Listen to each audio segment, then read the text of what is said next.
नमस्ते, सुप्रभातम बच्चों। आज अपन संस्कृत ग्रामर के बिंदु के अंदर, व्याकरण के अंदर संधि, जिसको कक्षा 8, 9, 10 में समांतर स्वर संधि, व्यंजन संधि और विसर्ग संधि जो हैं, उन्हीं के विषय में आप अध्ययन करेंगे। देखिए, सबसे पहले संधि की किसे कहते हैं, संधि की परिभाषा। सबसे पहले संधि की परिभाषा तो देखिए, पर है परिभाषा। देखिए, पर है,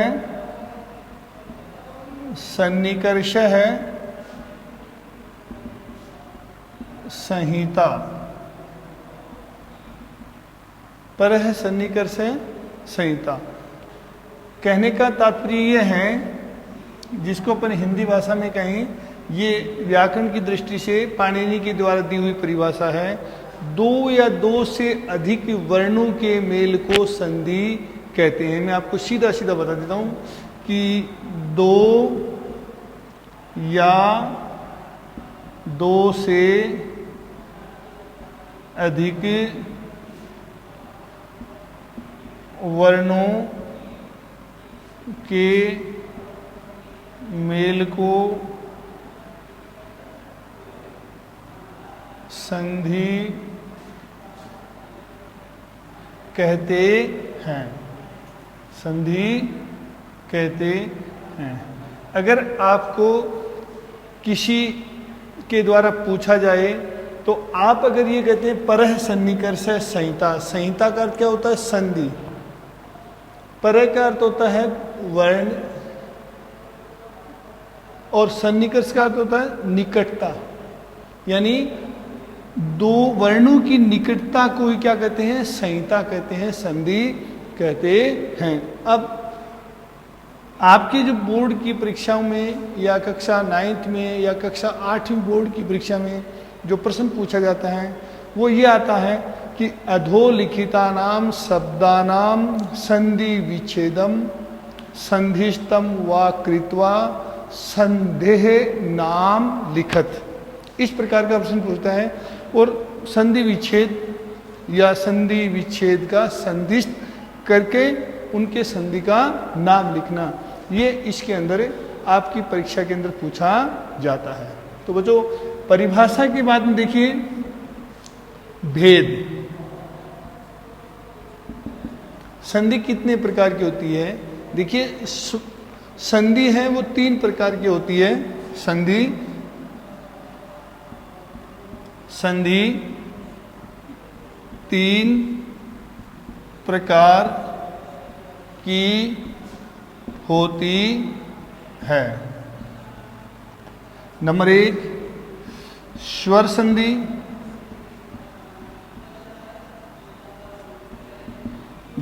जिसका दूसरा नाम है अच संधि। ठीक है। नंबर 2 व्यंजन संधि। व्यंजन संधि, व्यंजन संधि का दूसरा नाम है हल संधि। हल संधि, समझ में आया बात? व्यंजन संधि का दूसरा नाम क्या है? हल संधि। नंबर 3 विसर्ग संधि। विसर्ग संधि, विसर्ग संधि जिसका दूसरा नाम है स्वादि संधि।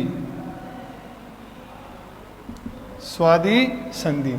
अब देखिए, ये सामान्यतः क्या है? संधि के 3 प्रकार माने गए हैं, भेद माने गए हैं। आपसे पूछा जाता है संधि कितने प्रकार की होती है, तो संधि 3 प्रकार की होती है, स्वर संधि, व्यंजन संधि और विसर्गीय संधि। अब नंबर 1 स्वर संधि। स्वर संधि जो कक्षाओं में आपके पाठ्यक्रम में है, सबसे पहले स्वर संधि। नंबर 1 स्वर संधि। अब स्वर संधि के अंदर सबसे पहले आती है दीर्घ संधि। दीर्घ संधि, दीर्घ संधि। अब दीर्घ संधि कहाँ होती है? देखिए इसका पाणिनि इधर छोटा सा एक सूत्र दिया हुआ यह है कि अक है सवर्णे दीर्घ है, अक है स्वर्णे दीर्घ है, अक है स्वर्णे दीर्घ है, अक है स्वर्णे दीर्घ है। ये इस प्रकार से आपको की परिभाषा इसकी व्याकरण की दृष्टि से है पाणिनि के द्वारा। अक स्वर्णे दीर्घ है, अक का मतलब समान स्वर ए ई उ री और द्री, इनके बाद में स्वर्ण मतलब समान वर्ण ए ई उ री द्री ही आते हैं तो वो दीर्घ हो जाते हैं। क्या हो जाते हैं? दीर्घ हो जाते हैं। समझ में आई बात कि दीर्घ हो जाते हैं। अब इसका मैं परिभाषा हिंदी में बताता हूं कि दीर्घ संधि कहां पर होती है।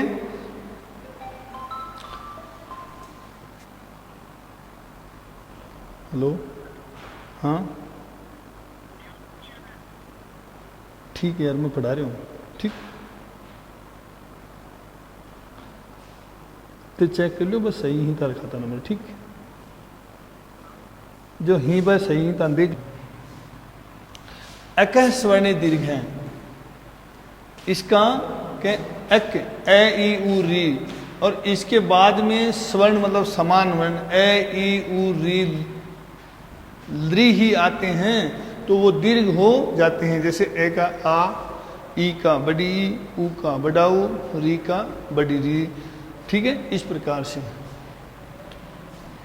जब हिंदी में देखो इसका, जब ए ई उ और री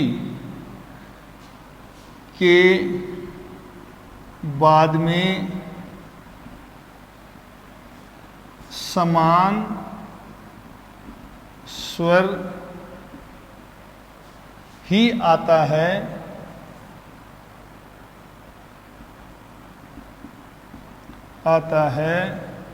तो वह दीर्घ स्वर आ ई उ री हो जाता है। देखो सबसे पहले नंबर 1 नियम है, ए या आ के बाद में ए या आ आए तो क्या हो जाता है? आ। देखिए उदाहरण, ए, इसका उदाहरण देखिए, विद्यालय है, इसका संधि विच्छेद होगा विद्या प्लस आलय है। बच्चों यह है संधिस्थ शब्द और यह है संधि विच्छेद किया हुआ शब्द। हमेशा संधि के सार्थक शब्दों का ही संधि विच्छेद होता है। हमेशा इस बात को ध्यान रखें। सार्थक शब्द देखो, इसमें विद्या है, एक आलय है।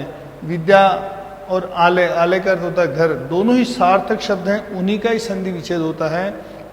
इसके अलावा संधि विच्छेद बिना सार्थकता के नहीं होता है। इसी प्रकार से देखो, देवालय है, देव प्लस आलय है देवालय। पुस्तकालय, पुस्तक प्लस आलय।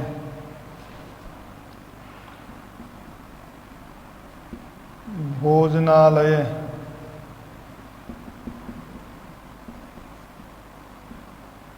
भोजन प्लस आलय है भोजनालय। अब देखिए इसी का दूसरा नियम है कि ई बड़ी प्लस बड़ी ई बराबर बड़ी ई। देखिए इसी प्रकार से इसका उदाहरण है, जैसे गिरीश है, गिरी प्लस ईश है। देखिए ई और ई क्या हुआ, बड़ी ई। देख लीजिए गिरीश है, रजनीश है, रजनी प्लस ईश है। देखो बड़ी ई और बड़ी ई, तो यहां पर भी बड़ी ई और बड़ी ई क्या होता है, बड़ी ई। आई बात समझिए। इसी प्रकार से हरीश है, हरी प्लस ईश है, हरीश है। आई समझिए। इसी प्रकार से शिरीष है, श्री प्लस ईश है, शिरीष है। ई और ई मिलके क्या हो गया, बड़ी ई। देखो ई और ई मिलके बड़ी ई। आई बात समझिए। ये दूसरा नियम हुआ दीर्घ संधि का। अब दीर्घ संधि के अंदर अपना तीसरा नियम है ऊ छोटा एवं बड़ा प्लस ऊ छोटा एवं बड़ा बराबर क्या होता है, बड़ा ऊ। बच्चों ध्यान रखें, ये होता है छोटा ऊ, ये होता है बड़ा ऊ। ठीक है। जैसे गुरु, ये है छोटा रू ऊ, और ये गुरु और गुरुव है। मैं आपको समझा रहा हूं, ध्यान रखिए इस बात का। ये क्या है, छोटा ऊ, ये क्या है, बड़ा ऊ। तो इसी प्रकार से ये छोटा रू, ये बड़ा रू, इसी प्रकार से ये छोटा ऊ है, ये बड़ा ऊ है। इस प्रकार की गलती नहीं होनी चाहिए। जैसे आपको कहीं राम शब्द के रूप लिखो तो रू क्या आएगा, बड़ा, है कि नहीं। आपको कह दिया जाता है कि लिखो गुरु, तो आप गुरु में क्या लिखोगे, रू छोटा। ये छोटी छोटी जानकारी आपको ध्यान में रखने की है। तो ऊ छोटा या बड़ा जब मिलकर के बनते हैं छोटा ऊ बड़ा ऊ, यानी समान स्वर मिलकर के दीर्घ होते हैं। जैसे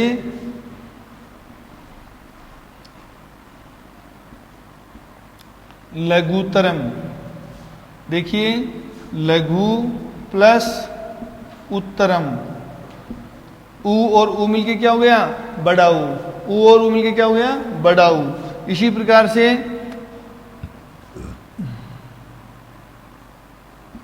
भानुदय है, भानु प्लस उदय है। देखिए ऊ और ऊ मिलके क्या बन गया, बड़ा ऊ और ऊ मिलके क्या बन गया, बड़ा ऊ।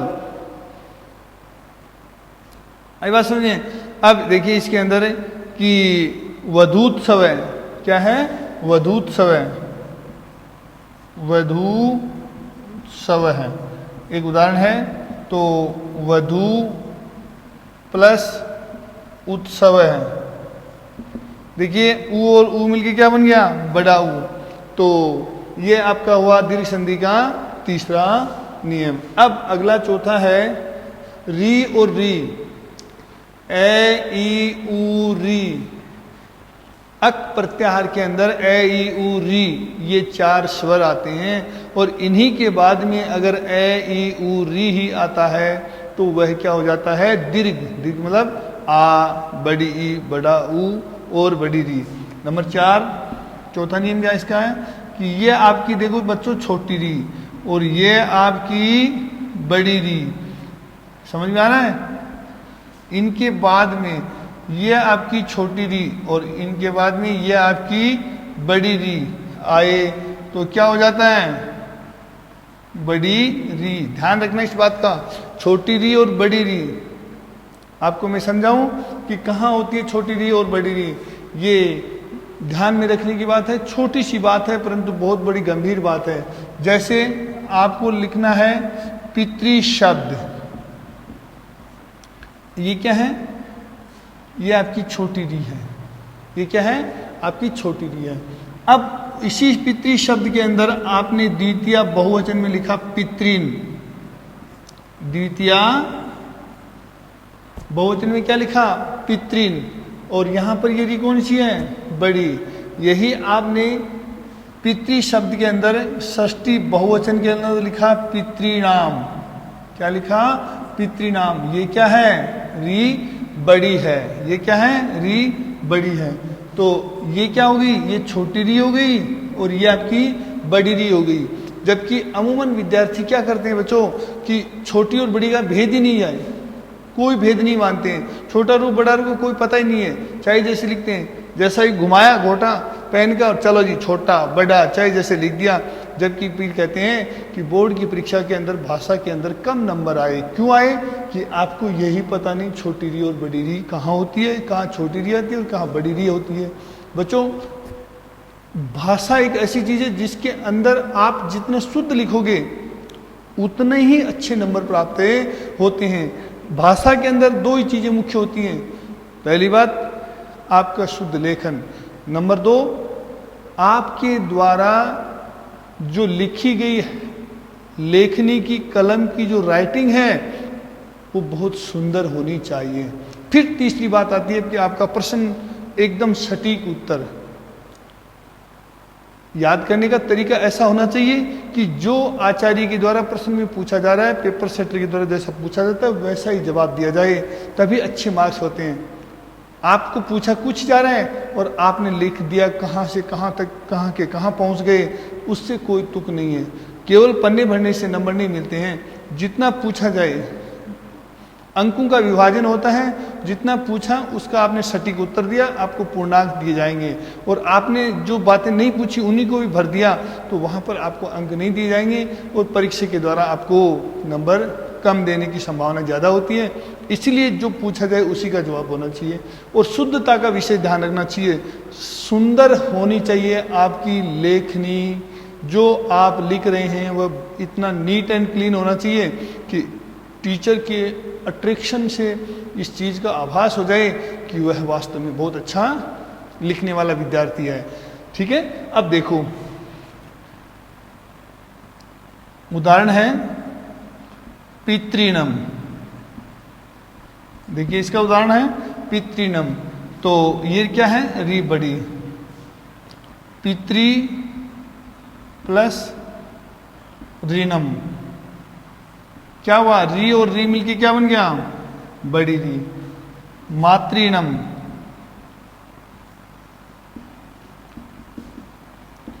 मातृ प्लस ऋणम, मातृनम। देखिए दोनों ही उदाहरणों के अंदर री और री मिलके क्या हुआ है? बड़ी री हुआ है। इस बात का आप स्पेशली ध्यान रखेंगे। ये आपकी होती है दीर्घ संधि। स्वर संधि का ये पहला भेद था। अब बच्चों देखिए स्वर संधि के अंदर जो दूसरा भेद आता है वह है आपकी गुण संधि। कौन संधि? गुण संधि। देखिए गुण संधि। गुण संधि का अगर आप पाणिनि के सूत्र के अनुसार अगर लिखते हैं तो छोटी सी परिभाषा है, वह है आदे गुण है। आदे गुण है। ये क्या कहता है कि हिंदी में इसकी मैं आपको परिभाषा बता रहा हूं कि जब ए आ के बाद में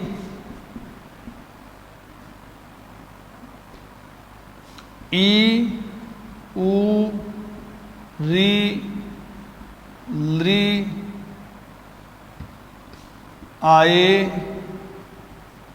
तो क्रमशः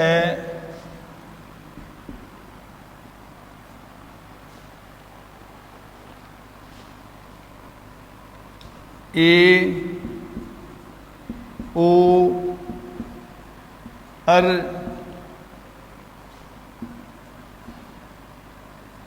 अल हो जाता है। क्या हो जाता है? जब ए या आ के बाद में, जब ए या आ के बाद में ई उ री ली आए तो देखो मुख्यतः तो यही ई उ री ही होता है, परंतु मैंने आपको बता दिया तो क्या हो जाता है, ए ओ अर और अल हो जाता है। ये तीन ही इसके।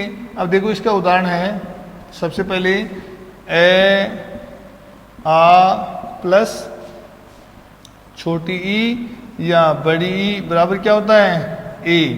देखिए उदाहरण के लिए ये नियम है इसका। तो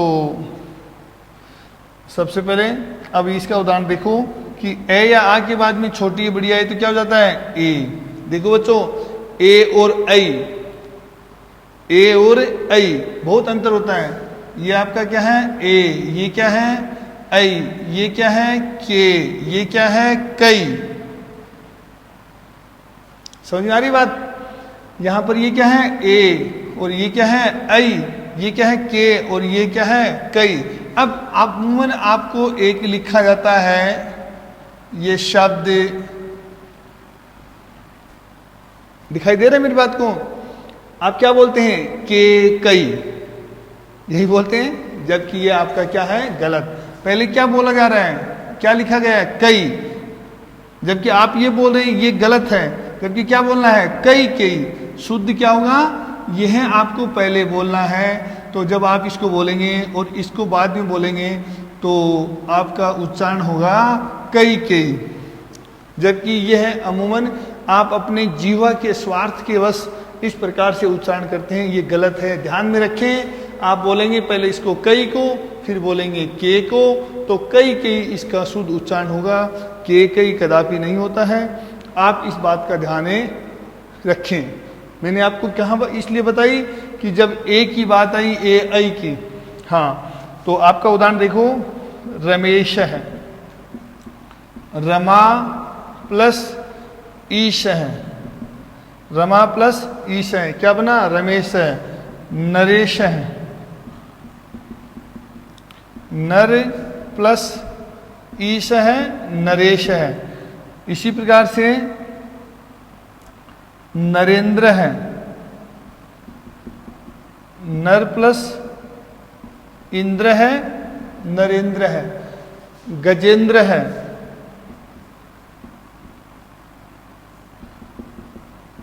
गज प्लस इंद्र है, गजेंद्र है। आई बात समझिए? ये इसका पहला गुण संधि का नियम है। अब नंबर 2 गुण संधि का है कि उ, ए या आ के बाद में छोटा उ या बड़ा उ आए तो क्या हो जाता है, ओ। क्या हो जाता है, ओ। आई बात समझिए? जैसे मैं आपके सामने एक उदाहरण लिख रहा हूं, चंद्रोदय है, चंद्र प्लस उदय है, चंद्र प्लस उदय, चंद्रोदय। इसी प्रकार से ज्ञानोदय है, ज्ञान प्लस उदय है, ज्ञानोदय। इसी प्रकार से सूर्योदय है, सूर्योदय है, सूर्य प्लस उदय है, सूर्योदय। इसी प्रकार से महोदय है, क्या होगा, महोदय। महा प्लस उदय है, महोदय। समझ में आया ना? कि देखिए ए या आ के बाद में उ आता तो क्या हो जाता है, ओ। देख लीजिए, चंद्र प्लस उदय, चंद्रोदय, ज्ञान प्लस उदय, ज्ञानोदय, सूर्य प्लस उदय, सूर्योदय, चंद्र, महा प्लस उदय, आ और उ मिलके क्या बन गया, ओ। तो क्या बना, महोदय। अब इस संधि का जो तीसरा नियम है गुण संधि का, वो है इस प्रकार से कि जब ए या आ के बाद में छोटी री या बड़ी री आए तो उसका अर हो जाता है। नंबर 3, ए आ प्लस ये आपकी छोटी री है और ये आपकी बड़ी री है, बराबर क्या हो जाता है, अर। क्या हो जाता है, अर। अब देखिए इसका उदाहरण, जैसे महर्षि, महर्षि, देखो महा प्लस ऋषि। बच्चों मैं आपको एक जानकारी के लिए बता दूं, यह जो आपकी गुण संधि है कक्षा 10 में गत 2 सालों से लगातार पूछी जा रही है। जबकि एक ताज्जुब की बात है कि जो 10वीं क्लास आरबीएसई बोर्ड है अजमेर, उसके अंदर गुण संधि का पाठ्यक्रम में उल्लेख नहीं है। जो 10वीं क्लास है उसके अंदर वृद्धि संधि है, यण संधि है, अयादि संधि है, पूर्व रूप संधि है, पर रूप संधि है। आप किसी भी पासबुक में उठाकर ले दीजिए, बोर्ड की वेबसाइट के ऊपर उठाकर देख लीजिए, आपको गुण संधि के 10वीं क्लास के पाठ्यक्रम में नहीं है। फिर भी पिछली साल और इस साल दोनों साल से ये लगातार गुण संधि पूछी जा रही है। जैसे किसी जमाने के अंदर 2016, 17, 18 के अंदर जसत्व संधि पूछी जाती थी। मतलब एक आश्चर्य की बात है कि 3 साल लगातार जसत्व संधि के उदाहरण पूछे जा रहे थे। और बच्चे क्या सोचते हैं, क्या करते हैं, अरे ये तो संधि पिछली बार आ गई, इस बार नहीं पूछी जाएगी, जबकि वही संधि रिपीट हो जाती। तो ग्रामर के अंदर कोई चीज को छोड़ना गलत बात होती है। सभी चीजें इंपॉर्टेंट होती हैं, सभी से कहीं से भी किसी प्रकार का प्रश्न पूछा जाता है कि ये नहीं कि ये तो गत वर्ष संधि आ गई, इस बार नहीं आएगी। देख लीजिए 2 साल से गुण संधि पूछी जा रही है बोर्ड क्लास कक्षा 10 के अंदर, और जसत्व संधि लगातार 3 साल पूछी गई थी। मतलब बच्चे क्या करते थे, कुछ बच्चे शॉर्ट एंड स्वीट काम में लेते हैं काम, तो वो करते हैं ये संधि पिछली बार आई थी, इसको छोड़ दें, इसके उदाहरण याद कर लेते हैं। ये गलत है। इसलिए मैं ये कह रहा हूँ कि आप इस संधि को याद कर लें। हो सकता है जो कक्षा 8 के अंदर पढ़ने वाला विद्यार्थी है 2 साल बाद में 10वीं में आए, हो सकता है अगले साल 2021 में ये संधि ने पूछ करके 22 के अंदर पूछ जाए, और वही 8वीं का विद्यार्थी 22 के अंदर बैठे, तो उसके लिए गुण संधि महत्वपूर्ण होगी। यही महर्षि शब्द जो बोर्ड के अंदर आया हुआ है और इसने कक्षा 8 में तैयार कर लिया, और तुरंत उसने लिख दिया महा प्लस ऋषि महर्षि, और संधि का नाम लिख दिया गुण, 1 नंबर प्राप्त कर लिया। कक्षा 10वीं के अंदर 4 नंबर की संधि है। एक प्रश्न संधि विच्छेद का आता है और दूसरा प्रश्न आता है संधि विच्छेद किया गया संधिस्थ करना और संधि का नाम। 4 उदाहरण आते हैं, चारों में संधि का नाम लिखना मस्ट नेसेसरी होता है, आवश्यक होता है। आधा नंबर संधि के नाम का मिलता है और आधा नंबर संधि विच्छेद या संधिस्थ करने का, विच्छेद किए का मिलता है। इसलिए इस बात को आप सभी विद्यार्थी ध्यान रखें। अगला उदाहरण देखो, देवर्षि, देव प्लस ऋषि,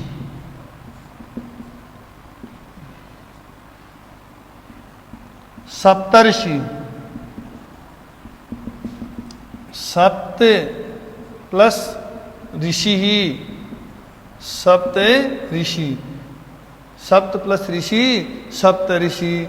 अब देखिए राज ऋषि क्या है, राज ऋषि। एक उदाहरण और देखिए, राजर्षि। राजर्षि का क्या होता है, राज प्लस ऋषि ही, राजर्षि। समझ में आई? ये आपका तीसरा नियम हुआ। बच्चों इस प्रकार से आपकी ये गुण संधि होती है। बड़ी कक्षा 8 के लिए सबसे ज़्यादा महत्वपूर्ण, 8 और 9 के अंदर सबसे ज़्यादा महत्वपूर्ण है। और 10वीं का मैंने आपके सामने उदाहरण बताया है कि गत 2 साल से ये संधि पूछी जा रही है। और मेरे के लिए भी एक आश्चर्य की बात होती है, मैं बच्चों को कहता हूँ देखो बच्चों, ये पाठ्यक्रम कक्षा 10 के अंदर ये संधि है, आपकी वृद्धि है, यण है, अयादि है, पूर्व रूप और पर रूप। और जब बच्चे बोर्ड की परीक्षा देकर के बाहर निकलते हैं, आते ही कहते हैं सर इसमें कौन संधि हुई, अरे इसमें तो गुण संधि हुई, सर ये तो पाठ्यक्रम ही नहीं थी। तो यह बात आपके साथ नहीं हो। कक्षा 8 और 9 के विद्यार्थियों के लिए मैं ये कह रहा हूँ कि आप इस गलती का दोहरा नहीं करें। ये मेरे साथ इस 2 सालों के अंदर ये देखने को मिलता है। हालांकि बच्चे सही करके आते हैं, बहुत सरल संधि है ये जो उदाहरण आया है बोर्ड के अंदर है, तो बहुत सबसे सरल है, कक्षा 8-7 के अंदर ही बता दिया जाता है पढ़ाने वाले के द्वारा। परंतु आगे इस बात का आप सभी ध्यान रखें। और किसी भी भाषा की जो ग्रामर व्याकरण होती है वह सबसे ज़्यादा महत्वपूर्ण होती है, वह आजीवन काम आने वाली चीज़ होती है, जो आपके आगे भी काम आती है। इसलिए इनको अच्छी तरह से तैयार करें। अब अगली संधि देखिए आप, यण संधि। सॉरी, पहले मैं इसको वृद्धि संधि बता देता हूं। वृद्धि संधि, वृद्धि संधि। तो नंबर 3 कौन संधि, वृद्धि संधि।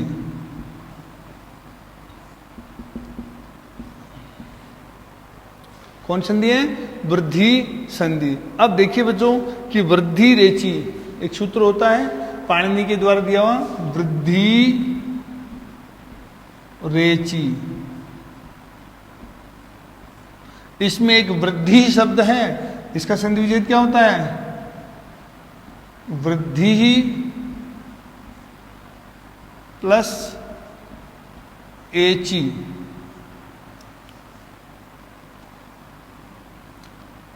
एची के अंदर क्या होता है? ए, ये जो प्रत्यार होता है इसमें क्या होता है? ए आई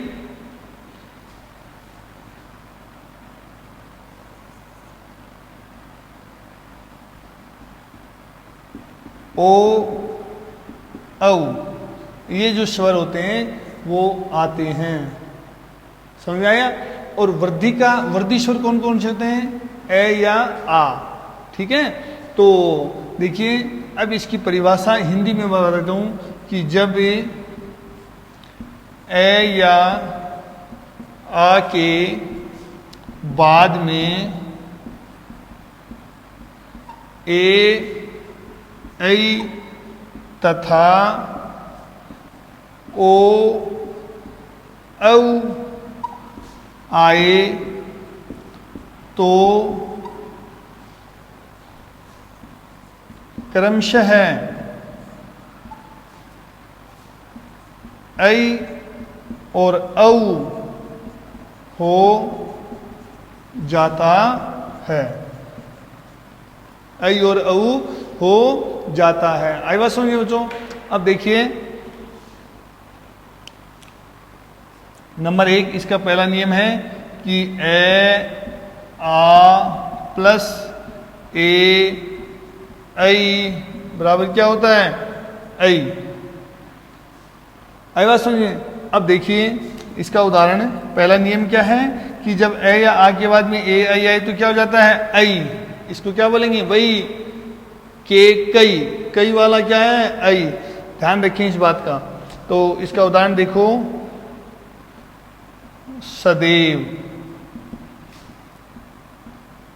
सदा प्लस एव, सदैव, तथैव, तथा प्लस एव, तथैव, यथैव, यथा प्लस एव, यथैव, कुत्रैव,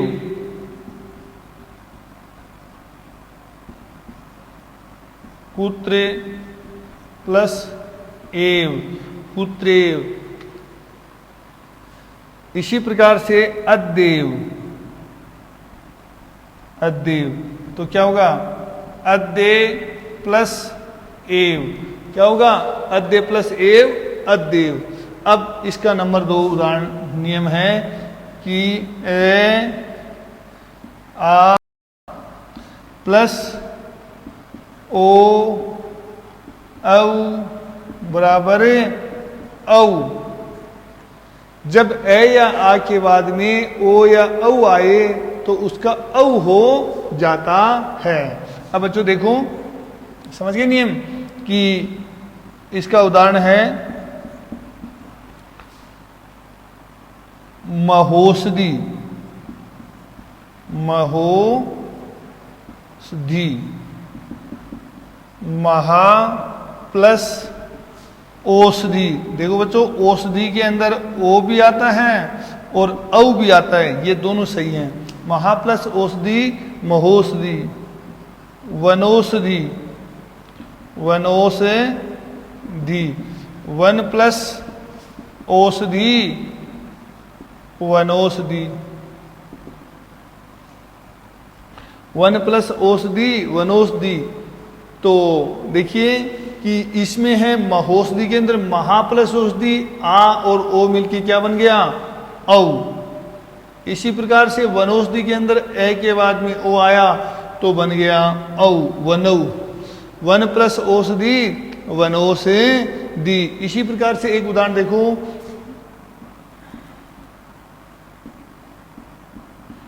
गंगोग है, गंगा प्लस ओग है। देखिए आ के बाद में ओ आया, क्या हो गया, औ, गंगोग है। आई बात समझ में। अब ये चीज आप हमेशा ध्यान में रखिए कि वृद्धि संधि में ऐ और औ की अगर किसी भी उदाहरण में मात्रा है तो वह वृद्धि संधि का उदाहरण होगा। ये बात ध्यान में रखें, थोड़ा सा ध्यान में रखें कि वृद्धि संधि कहाँ होती है कि जहां पर ऐ जानते हो ना, ये ऐ और औ जिसको कहते हैं, देख लीजिए आप देखो दई, थई, थई, त्रई और दई, ये मात्राएं किसकी हैं, ऐ की। और नंबर 2 नियम है, उसमें किसकी मात्रा लगी है, हो, हौ, तो किसकी, हौ, नौ, गौ। समझ गए बात। इस प्रकार से यह आपकी वृद्धि संधि होती है। अब अपन आगे बढ़ते हैं कि स्वर संधि के अंदर ही यण संधि। कौन सी संधि, यण संधि।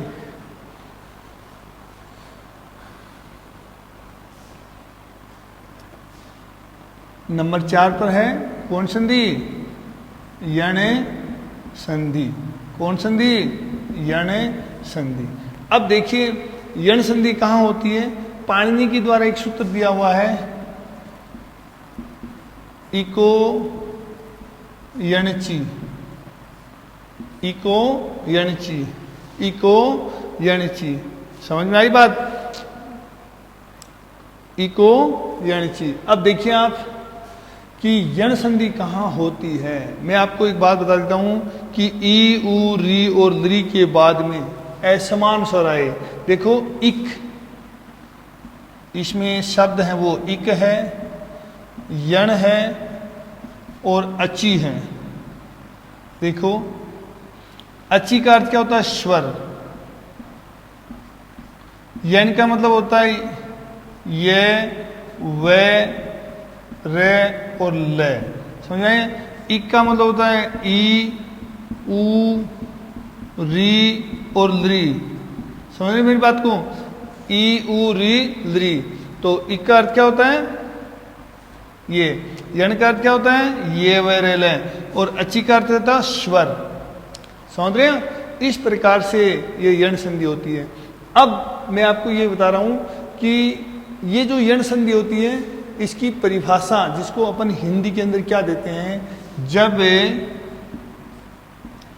ई, उ, री, लरी के बाद में,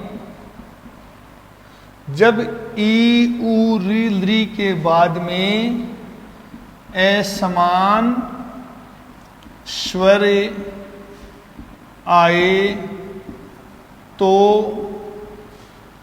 क्रमशः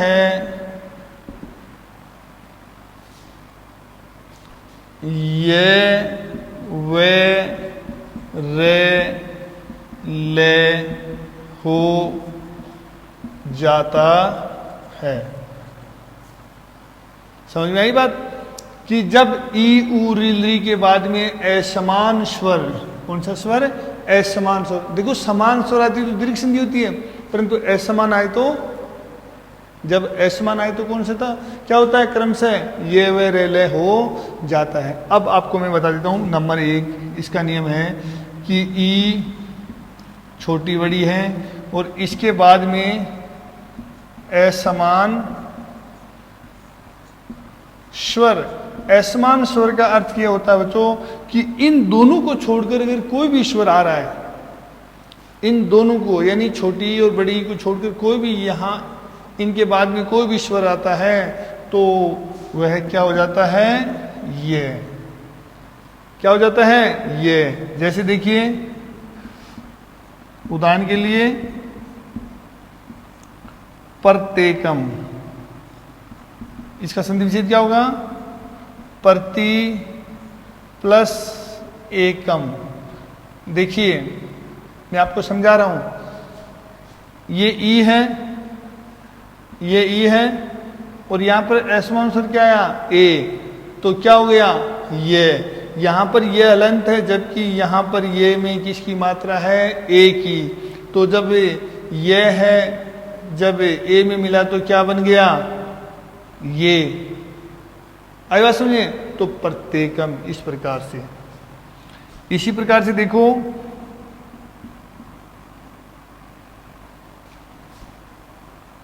प्रत्युषा, प्रति प्लस उषा। आई बात समझे। ई के बाद में क्या है, ऊ, तो क्या हो गया, ये। और ये जब ऊ में मिला उषा के तो यू बन गया। प्रति प्लस है उषा, प्रत्युषा। इसी प्रकार से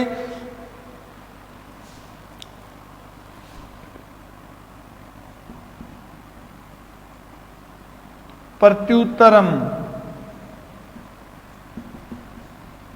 प्रति प्लस उत्तरम, प्रत्युत्तरम। ई के बाद में ऊ आया है तो बन गया ये जब ऊ में मिला तो बन गया यू, प्रत्युत्तरम। देखिए मैं आपको बच्चों एक और तरीका बताता हूं।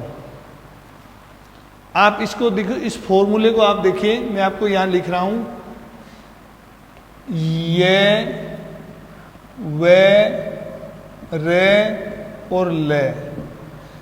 ये आपकी यण संधि में क्या आता है, ये।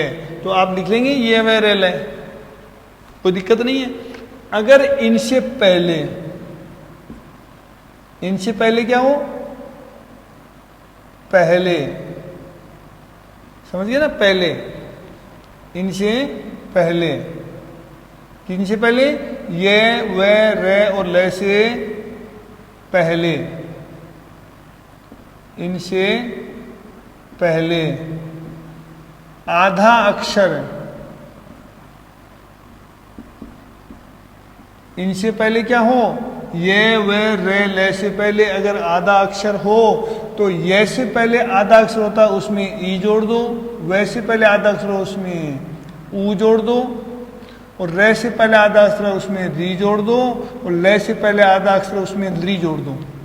मेरी बात समझ में आती है कि अगर ये से पहले आधा अक्षर है, जैसे देखो इस ये से पहले आधा अक्षर क्या है, तय, तो आपको क्या जोड़ना है, ई, तो बन गया प्रति। क्या हो गया, प्रति। क्या हो गया, प्रति। और इसी प्रकार से आपको इसमें देख लीजिए, ये से पहले आधा अक्षर है, इसमें भी देख लीजिए आधा अक्षर है। अब दूसरा इसका नियम है कि नंबर 2, ऊ छोटा और बड़ा है ना, और इनके बाद में क्या आ जाए, असमान स्वर, असमान स्वर। तो क्या हो जाएगा, वह। क्या हो जाएगा, वह। क्या हो जाएगा, वह हो जाएगा। क्या हो जाएगा, वह। अब देखिए उदाहरण देखिए, इसमें समझ रहे मेरी बात को, कि छोटा ऊ और बड़ो ऊ के बाद में असमान स्वर है तो क्या होता है, वह होता है। क्या होता है, वह। अब देखिए वधवा से, देखना, ध्यान देना, ये मेरे वाला नियम। अगर वह से पहले आधा अक्षर है, वैसे पहले आधा अक्षर है, क्या जोड़ेंगे, ऊ। देख लीजिए यहां पर, देख लीजिए असमान स्वर है ना, तो आप वधु और प्लस वा से क्या निकलेगा, आ से यह, वधु प्लस आ से है, वधवा से है, वधु प्लस आ से है, वधवा से है, वधु प्लस आ से है, वधवा से है। समझ गए बात, कि ऊ के बाद में असमान स्वर क्या है, क्या है, अरे देखिए ऊ के बाद में असमान स्वर आया है आ, तो बन गया वे। तो वे जब आ में जोड़ा तो क्या बन गया, वाह, तो वधवा से। इसी प्रकार से देखो स्वागतम, सु प्लस आगतम स्वागतम। सु प्लस आगतम स्वागतम। देख लीजिए कि आपको सु प्लस आगतम स्वागतम, देखिए ऊ है, इसके बाद में एस में आंसर क्या गया आ, तो क्या बना स्वागतम। समझ में आया? इसी प्रकार से अब री नंबर यण संधि का तीसरा नियम है वो देखो, यण संधि का तीसरा नियम है वो देखिए।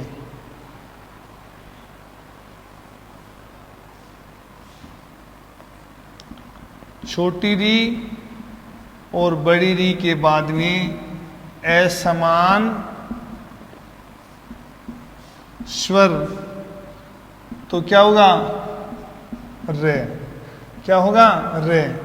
छोटी री और बड़ी री के बाद में असमान स्वर आए तो क्या हो जाता है रे। देखिए रे से पहले आधा अक्षर तो क्या करेंगे अपन री जोड़ेंगे, क्या जोड़ेंगे री। ये आप देख लीजिए, मैं आपके सामने उदाहरण लिख रहा हूं कि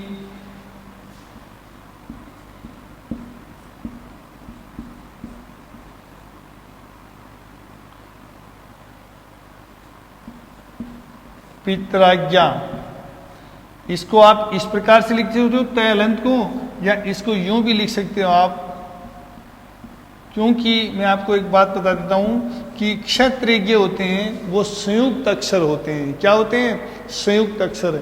जैसे त्रय है तो वो तय और रे से मिलके बनता है, ये तय और रे मिला और उसमें आ जोड़ा तो क्या बन गया त्रा। समझ गए बात? तो ये मेरी बात है कि रे से पहले आधा अक्षर होता है तो क्या जोड़ते हैं री, तो आपने इस तय में जोड़ा री तो क्या बना पितृ,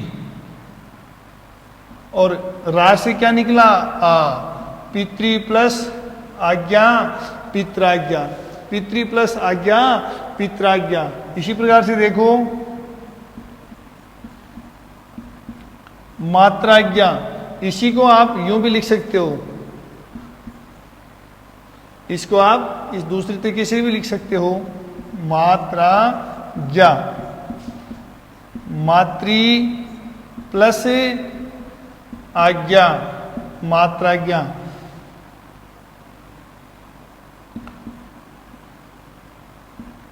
भ्रात्राज्ञा,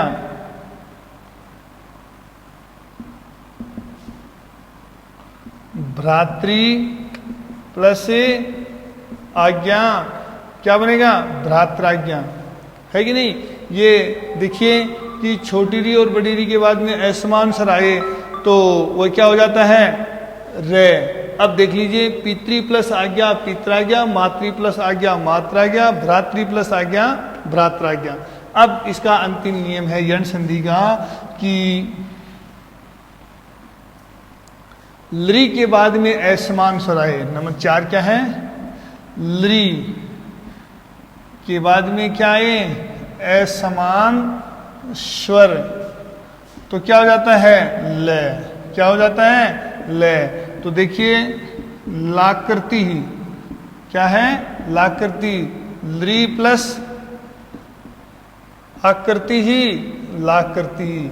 बच्चों इस प्रकार से यण संधि, और जो आपकी ये यण संधि है यण संधि है इसको आप अच्छी तरह से तैयार कर लीजिए।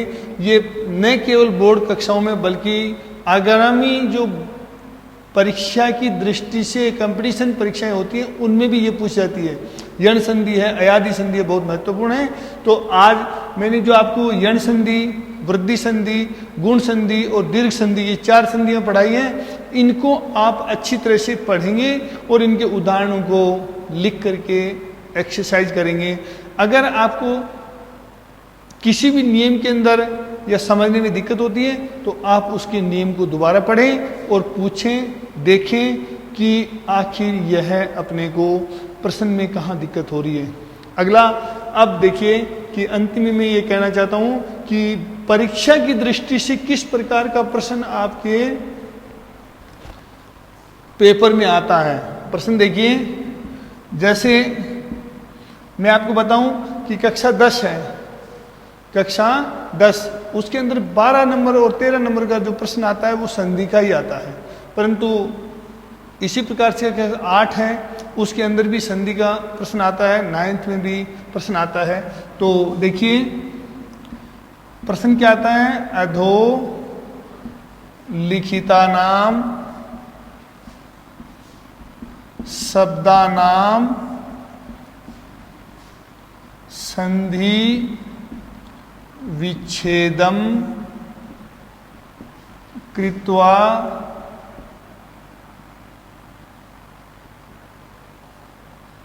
संधि विच्छेदम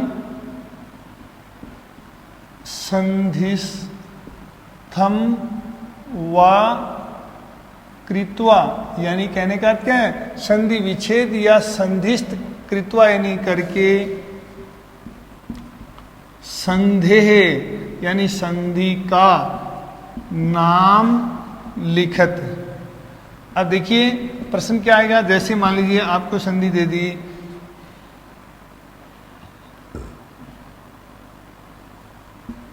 महोषधि, ये पहला उदाहरण है इसका आपको संधि विच्छेद। नंबर 2